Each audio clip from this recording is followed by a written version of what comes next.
Assalamu alaikum students, I am Natasha, your biology teacher. Today I am going to discuss with you the vacuoles. Vacuole क्या हैं, कहाँ पाए जाते हैं, क्या इनका फंक्शन है, ये सारी बातें हम पढ़ेंगे आज के लेक्चर में। तो पहला पॉइंट जो हमने वैक्यूल्स के बारे में पढ़ना है वो ये है, वैक्यूल्स किस तरह के स्ट्रक्चर हैं। ऐसे स्ट्रक्चर हैं जिनके अंदर फ्लूइड फिल होता है। They are fluid filled organelles.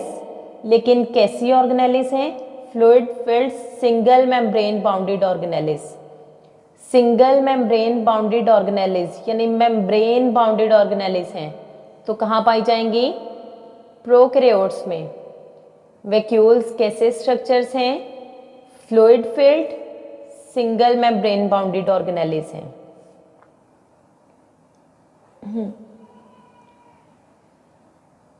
उसके बाद किस तरह से ये पाए जाते हैं और किन ऑर्गेनिज्म में, तो यहाँ पे हम कंपेयर करेंगे स्टूडेंट्स एनिमल सेल को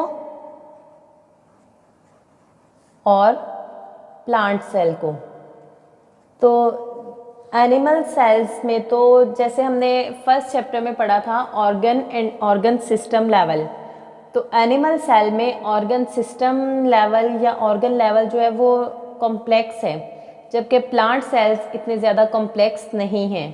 प्लांट्स में इतनी कॉम्प्लेक्सिटी नहीं पाई जाती, उनमें प्रॉपर ऑर्गन सिस्टम डेवलप नहीं हुए। अगर एनिमल सेल की बात की जाए तो एनिमल्स में वेस्ट मटेरियल्स को रिलीज़ करने के लिए there is a system that is known as excretory system, जिसके ज़रिए हम अपने वेस्ट को रिलीज़ करते हैं। लेकिन प्लांट्स में कोई भी एक्सक्रीटरी सिस्टम मौजूद नहीं है। तो अब जो मैं आपको बात बताने जा रही हूँ वो आपने गौर से समझनी है। एनिमल सेल के सेंटर में न्यूक्लियस होता है, उसके अलावा इसमें बाकी ऑर्गेनेलिस भी होती हैं और साथ साथ there are many small vacuoles in the cells. जबकि प्लांट सेल में देखा जाए तो प्लांट सेल को अक्सर हम रेक्टेंगुलर शेप में बनाते हैं और एनिमल सेल को इस तरह सर्कल शेप में ड्रॉ किया जाता है।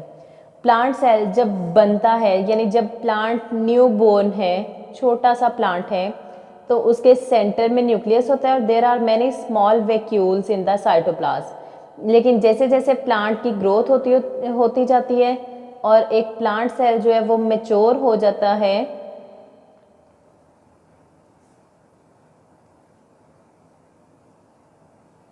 न्यू बेबी प्लांट और अब मैच्योर प्लांट, तो जैसे जैसे प्लांट मैच्योर होता जाता है, इसका न्यूक्लियस तो यहीं पे है लेकिन इसमें वेस्ट मटेरियल स्टोर होना शुरू हो जाते हैं। तो क्या होता है, ये जो सारे स्मॉल वैक्यूल्स हैं ये मिल के एक थोड़ा सा बड़ा वैक्यूल बना लेते हैं और आहिस्ता आहिस्ता इसमें वेस्ट मटेरियल स्टोर होते जाते हैं। ज़ाहिर है इसकी कैपेसिटी ख़त्म हो रही है तो इसका साइज़ बढ़ना शुरू हो जाता है और एक पॉइंट आता है कि ये न्यूक्लियस के पास तक पहुँच जाता है।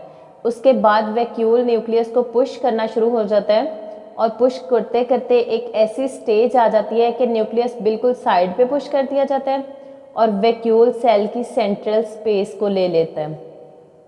तो हम कहते हैं in a mature plant there is a large central vacuole, while in small plants and animal there are small vacuoles.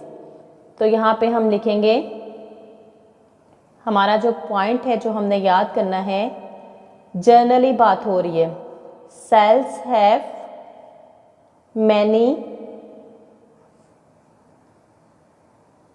small vacuoles, के सेल्स के अंदर बहुत छोटे छोटे वैक्यूल्स होते हैं। कहाँ पाए जाते हैं? In cytoplasm. साइटोप्लाज्म एक फ्लूइड है जो सेल मेम्ब्रेन में पाया जाता है। ये तो एक बात जनरल हमने की है।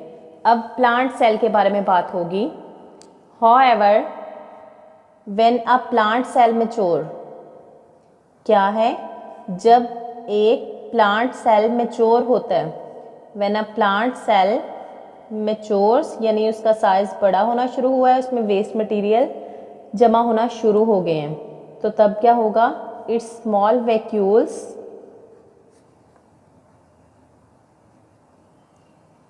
Fuses, small vacuole fuses to form single large vacuole के छोटे छोटे वैक्यूल्स मिलते हैं और लार्ज सेंट्रल वैक्यूल बना लेते हैं। सेंटर में एक ही बड़ा सारा वैक्यूल बन जाता है। तो जब एक लार्ज सेंट्रल वैक्यूल ये बन चुका है, इसने यहाँ से ये फोर्स लगा रहा है सेल की आउटर साइड पे, तो इस तरह की कंडीशन को हम कहेंगे कि cell become turgid in this stage. Cell क्या हो जाता है? Become turgid. टर्जिड मतलब तना हुआ, बिल्कुल अकड़ा हुआ, कि उसमें ज़रा भी अब स्पेस नहीं है कि वो और चीज़ों को बर्दाश्त कर सके। तो कुछ सेल्स जो हैं वो आउटसाइड से मटेरियल्स को इनटेक करते हैं इन the form of food vacuole, और फूड वैक्यूल्स की फॉर्म में वो मटेरियल्स लेने के बाद उनको डाइजेस्ट करते हैं। किसकी मदद से डाइजेस्ट करेंगे? लाइसोसोम की मदद से, क्योंकि लाइसोसोम के अंदर स्ट्रॉन्ग डाइजेस्टिव एंजाइम होते हैं, वो आप लास्ट लेक्चर में पढ़ चुके हैं। तो वो स्ट्रॉन्ग डाइजेस्टिव एंजाइम उनकी डाइजेशन कर देते हैं। तो हम यहाँ लिखेंगे कि मैनी सेल्स, ये दूसरी बात है, एक पॉइंट वहाँ तक ख़त्म हो गया, यहाँ से सेकंड पॉइंट स्टार्ट होगा। Many cells take in materials, take in का मतलब होता है अंदर लेके आना, take in materials in the form of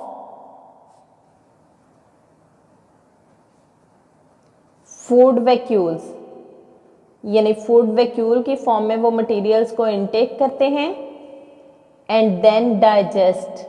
food की डाइजेशन होती है। डाइजेशन किसकी मदद से होगी? डाइजेस्ट द मटेरियल्स या डाइजेस्ट द फूड लिख सकते हैं हम। Digest the material with the help of lysosome. Lysosome जो हैं वो डाइजेशन में रोल प्ले करते हैं। ये 2 पॉइंट। एक और लास्ट पॉइंट इस चीज़ के बारे में हमने याद करना है, और वो ये है कि शुरू पे हमने बात की है कि ये यूनिसेलुलर ऑर्गेनिज्म में भी वैक्यूल्स पाए जाएंगे। तो उनकी अगर हम बात करें, सम यूनिसेलुलर ऑर्गेनिज्म, यूनिसेलुलर ऑर्गेनिज्म यानी ऐसे ऑर्गेनिज्म हैं जो एक सेल से बने हुए होते हैं। तो एक सेल है, जाहिर है उनके सारे फंक्शन जो हैं वो उसी सेल ने ही परफॉर्म करने हैं। एक्सक्रीशन के लिए उनके अंदर कोई सिस्टम मौजूद नहीं है, तो उनके अंदर कॉन्ट्रैक्टाइल वैक्यूल्स होते हैं। क्या होते हैं? Contractile vacuole. Contractile vacuole contraction से वेस्ट मटेरियल्स को आउटसाइड द बॉडी रिलीज कर देते हैं। कॉन्ट्रैक्टाइल वैक्यूल किस काम के लिए होते हैं? For the elimination of waste materials को बॉडी से रिलीज करने के लिए। उम्मीद है आज के लेक्चर की आपको समझ आ गई होगी। अगर किसी को कोई पॉइंट समझ नहीं आया या किसी का कोई क्वेश्चन हो तो आप कमेंट बॉक्स में मेंशन कर सकते हैं। Thank you for watching. Allah हाफिज़।